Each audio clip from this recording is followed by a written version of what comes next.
जय श्री कृष्ण दोस्तों, आप सबका अपने चैनल पुण्य धर्म में स्वागत है। आज आप सब माघ महात्म का 24वां अध्याय सुनेंगे। उससे पहले आज का पंचांग जानिए। आज 27 जनवरी है और दिन मंगलवार का है। आज माघ माह के शुक्ल पक्ष की 9वीं तिथि है। 9वीं तिथि शाम 7:05 तक है। उसके बाद 10वीं तिथि प्रारंभ हो जाएगी। सूर्योदय सुबह 7:12 पर, सूर्यास्त शाम 6:06 पर। ब्रह्म मुहूर्त सुबह 5:36 से लेकर सुबह 6:24 तक। अमृत काल का समय है सुबह 6:37 से लेकर सुबह 8:08 तक। अभिजीत मुहूर्त दोपहर 12:17 से लेकर दोपहर 1:01 तक। आज सर्वार्थ सिद्धि योग है। सर्वार्थ सिद्धि योग सुबह 11:08 से लेकर अगले दिन यानी 28 जनवरी को सुबह 9:26 तक। अब जानिए राहु काल का समय। राहु काल का समय है दोपहर 3:22 से लेकर शाम 4:44 तक। माघ मास कथा अध्याय 24। आप सभी भक्तों का आज की कथा में हार्दिक स्वागत है। लोमस ऋषि जी कहने लगे कि वह राजा पहले तो तामिश्र नामी नरक में गया, फिर अंध तामिश्र नरक में जहाँ पर अति दुखों को प्राप्त हुआ, फिर कालसूत्र नामी महानरक में गया, फिर मूर्छा को प्राप्त हो गया। मूर्छा से चेतना आने पर तापन और संप्रातन नामक के नरक में गया। अनेक दुखों को भोगता हुआ वह प्रताप नाम के नरक में गया। तब काकुल, कुड़पल, पूर्व मित्रिका, लोहंसक, मृजीप आदि नरकों में होता हुआ असिपत्र वन में पहुंचाया गया। फिर लोह धारक आदि नरकों में गिराया गया। भगवान विष्णु के साथ द्वेष करने के कारण वह 21 युग तक भयंकर नरकों की यातना भोगता हुआ नरक से निकलकर हिमालय पर्वत पर बड़ा भारी पिशाच हुआ। उस वन में वह भूखा और प्यासा फिरता रहा। उसको मेरु पर्वत पर भी कहीं खाने को न तो भोजन मिला और न ही पीने को जल। होत व्यथा के कारण वह पिशाच घूमता हुआ एक समय प्लुप्त पस्त्रवण नाम के वन में जा निकला। बहेड़े के वृक्ष के नीचे वह दुखी होकर हाय मैं मरा, हाय मैं मरा ऐसे शब्द जोर जोर से पुकारने लगा और कहने लगा, भूख से दुखी मेरे इस जन्म का कब अंत होगा। इस पाप रूपी समुद्र में डूबते हुए मुझको कौन सहारा देगा। लोमस जी कहने लगे कि इस प्रकार वेद पाठ करते हुए देवदूत ने उसके दुख भरे वचनों को सुना और वहां पर एक पिशाच को देखा, जिसकी लाल डरावनी आंखें, दुर्बल शरीर, काले काले ऊपर खड़े बाल, विकराल चेहरा, काला शरीर, लंबी सी जीभ बाहर निकली हुई, लंबे होठ, लंबी जांघें, लंबे लंबे पैर, सूखा चेहरा, आंखों में पड़े गड्ढे वाले पिशाच को देखकर देवदूत ने उनसे पूछा कि तुम कौन हो और ऐसी करुणा से क्यों रोते हो। तुम्हारी यह दशा कैसे हुई और तुम्हारा मैं क्या उपकार करूं।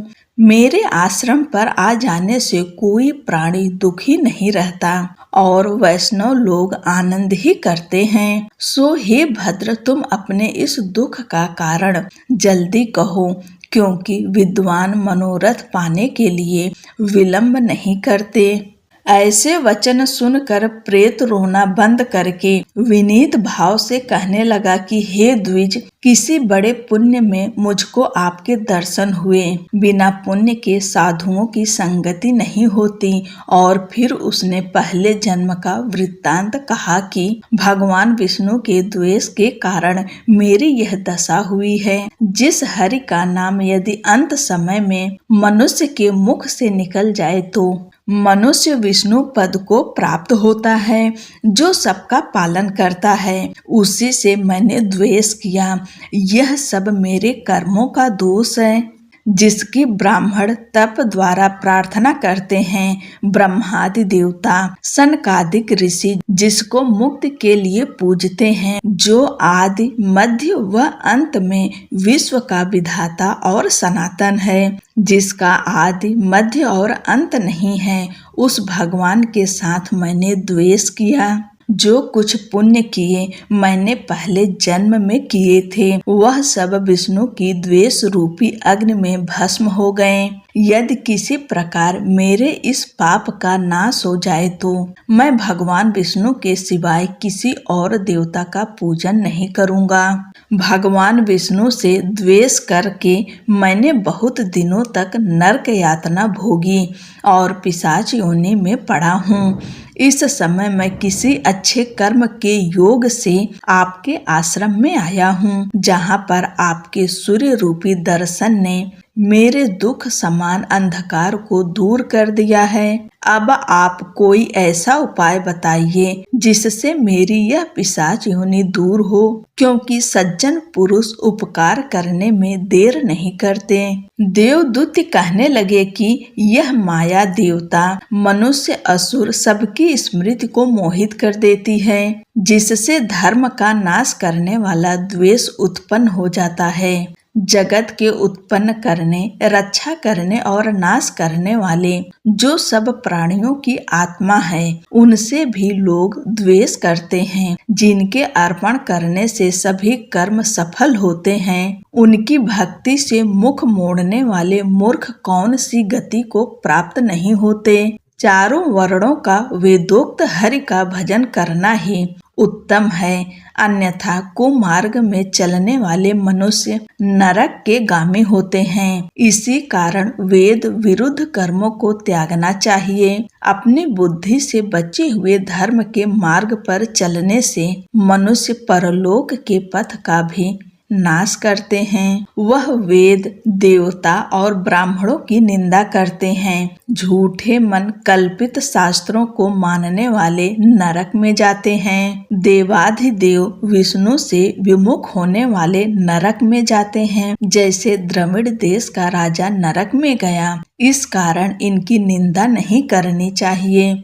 और वेद में न कही गई क्रिया को भी नहीं करना चाहिए। लोमस जी कहने लगे कि ऐसा कहने पर मुनि ने पिशाच को सुमार्ग बतलाया कि माघ मास में तुम प्रयाग में जाकर स्नान करो, उससे तुम्हारी वह पिशाच योनि समाप्त हो जाएगी। माघ मास में प्रयाग में स्नान करने से मनुष्य पहले जन्म के सब पापों से मुक्त हो जाता है। वहाँ पर स्नान करने से मुक्ति प्राप्त होती है। इससे बढ़कर और कोई प्रायश्चित नहीं। संसार में यह मोक्ष और स्वर्ग का खुला हुआ द्वार है। गंगा और यमुना का संगम त्रिवेणी संसार में सबसे उत्तम तीर्थ है। पाप रूपी बंधन को काटने के लिए यह कुल्हाड़ी है। कहाँ तो विष्णु, सूर्य, तेज, गंगा, यमुना का संगम और कहाँ यह तुच्छ पाप रूपी तृण की आहुति। जैसे घने अंधकार को दूर करने वाला शरद का चंद्रमा चमकता है, उसी तरह संगम में स्नान करने से मनुष्य पवित्र हो जाता है।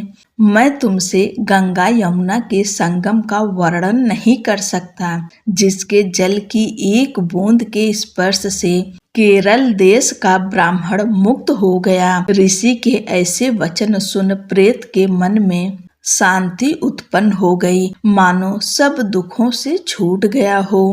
प्रसन्नता से उसने विनय पूर्वक ऋषि से पूछा। ऋषि से क्या पूछा, इसका वर्णन अगले अध्याय में किया जाएगा। तब तक के लिए जय श्री कृष्णा, राधे राधे।